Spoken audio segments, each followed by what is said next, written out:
One of my visitors thanked me for putting up an Openshot tutorial, and they felt that this was really useful. So what I thought I would do is I'd put up another Openshot tutorial, and we'll cover a few more techniques that you can use on this episode of Spatry's Cup of Linux.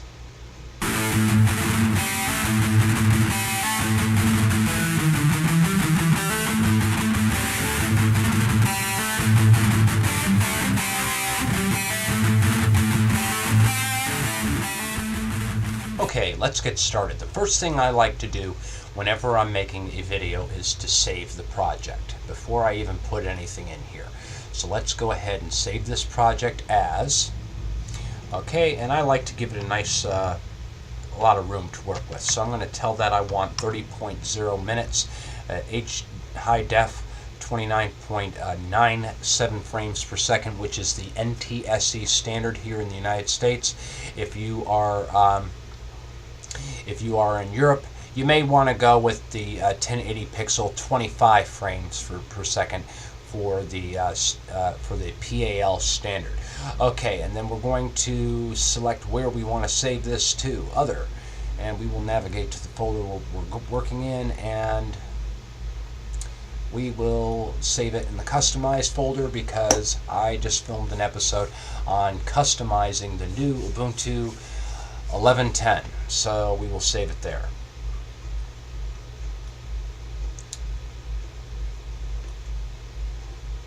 Wonderful. Okay, now let's go ahead and import some files into this. We'll go into that Customize folder, and pressing down the Control key and clicking, I can go ahead and multiple select 4 items and select Add. As you can see, they're added nice and neatly for us. Okay, next we need to have a few other things. I have a title and I have a closing screen that you see on all my videos, so I'll go ahead and import those as well. And I keep those in a separate folder.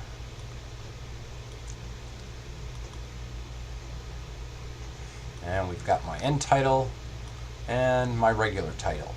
Also, if I want to, I can add a theme, and I've got a background for a demonstration that I'm doing here. So we'll go ahead and add those. Wonderful.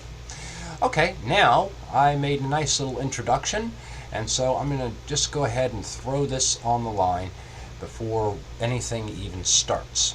Now, one thing I like to do is I like to be able to see my monitor here, so I'm going to go ahead and slide this over. Now, another thing I'm going to do so that the sound isn't bleeding through, I'm going to go ahead and throw on some headphones here. That way the sound isn't bleeding through while I'm trying to speak. So one moment please while I make that adjustment. Okay, let's play with some effects here and see what we can come up with. First I want to make sure that movie's positioned all the way at the beginning. Okay, very good. Okay, now I have a scene here that I'm going to use from Electric Sheep. I like that screensaver, and so I'm going to go ahead and I'm going to add this to the timeline here. And I'm going to have to add this a few times, but first, before I do that, I've got to add it to the timeline. I'm going to go into Properties here, and I'm going to go into the video, and I want to untick to maintain the aspect ratio because I want this to actually fill the screen. We'll go ahead and apply that. Alright, and then we can duplicate this now with our settings intact. One thing I also like to do is I like to zoom in on things a little bit. I want to make sure that everything is lined up nicely. We'll do another duplicate. And yet another duplicate. Alright, very good. Now we're going to go ahead and resize this one down to the end of this clip here.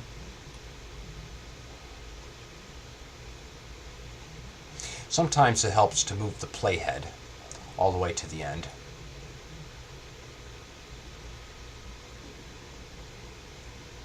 And a little zoom in a little bit more so that we can be sure We are right at the end of this thing. Okay, very good. All right. Now on our video here, on the top, we're going to add a effect.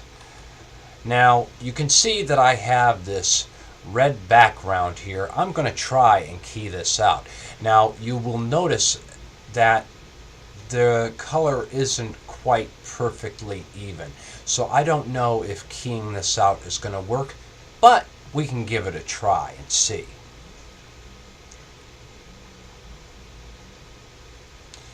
We'll go into this video's properties, right click on this video. Let's take the arrow tool. I want to make sure I'm on the right video here.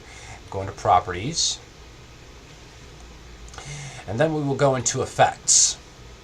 We're going to plus here. And then we're going to select the chroma key. Okay. And then we click on the effect settings. As you can see here, it's going to want to key out the green color. That's not the color we want to key out, obviously. So we'll just go ahead and click the color selection tool. And then what we'll do is we'll click the paintbrush and we will position it over the color we do want to key out. Alright, why don't I try and key out maybe this color here. That seems like that would be okay. And then what we'll do is we'll scrub over the video a little bit, and as you can see, it looks like it has keyed that out pretty well. So we're going to go ahead and go with that.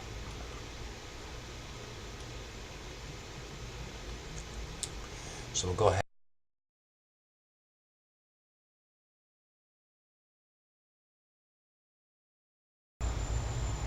Okay, now I've got this the playhead where I want to cut this clip.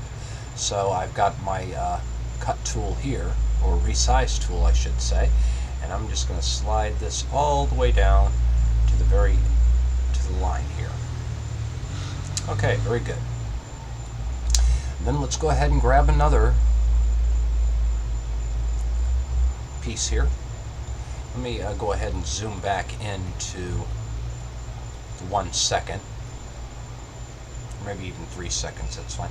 The reason I like to zoom in close is so that I have better control, or more precise control I should say, over the elements that I'm placing on our timeline here. Okay, and right where that is, it should be sufficient. Let's go into the project files and let's grab clip number 3, throw that in.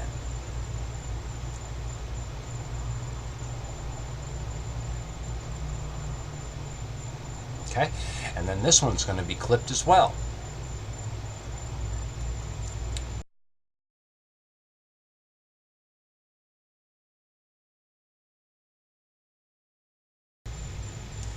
Now I'm ready to trim my clip down to the playhead once again.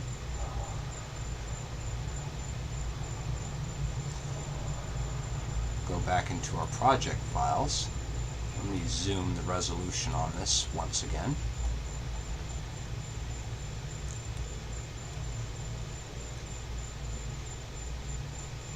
And then we'll put in track 4. I do like to have a little bit of an overlap there, and this is a 1 second. Each represents 1 second. So essentially what's happening is it's hiding that little flash at the beginning. Okay, and so then now I'm going to let this playhead play this clip here all the way through to the very end that I want to cut. So I'll go ahead and do that now. Alright, I went ahead and I cut the last frame, and now all we need to do is add our end title. So let's go ahead and do that. I'm going to throw that right here. Let me zoom in a little bit close because I want a little bit of an overlap.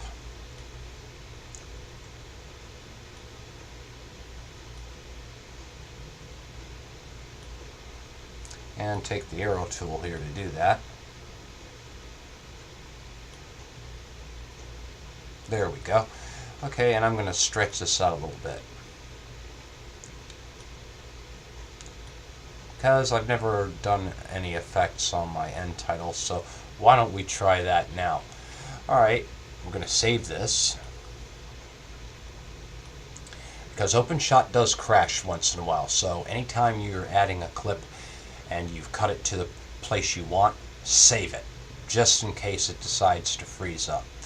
Okay, now we're going to right click on this clip and select Properties. We're going to go with Effects on this one, and let's see what kind of effects it's going to give us. Alright.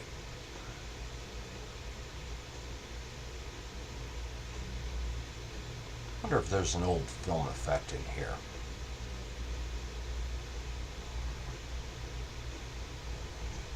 There is. Okay, so we're going to add that.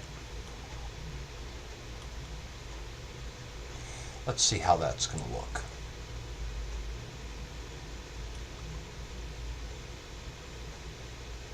Very cool. I like that. Alright, and then why not add some grains to this too?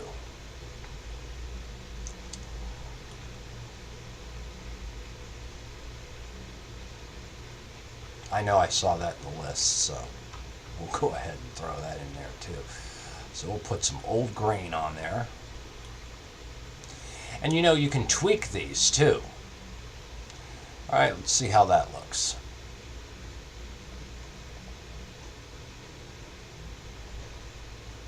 I like. Alright, and then one last effect. Usually the default settings are good enough for me. I'm just playing today.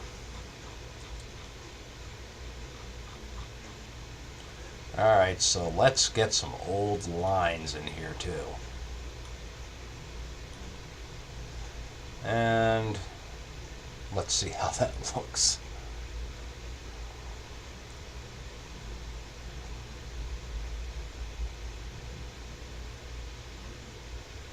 Okay, well, it's just halfway rendering it, but it looks kind of cool. I think we're going to apply that. And then we're going to save our project. And then we're going to render it. And whenever rendering for YouTube or any of the other video sharing sites, even just making for distribution, I always select the YouTube high def, the 29.97 frames per second, and high. And it makes a pretty good video quality size. Okay, and then we're just going to name this one Openshot.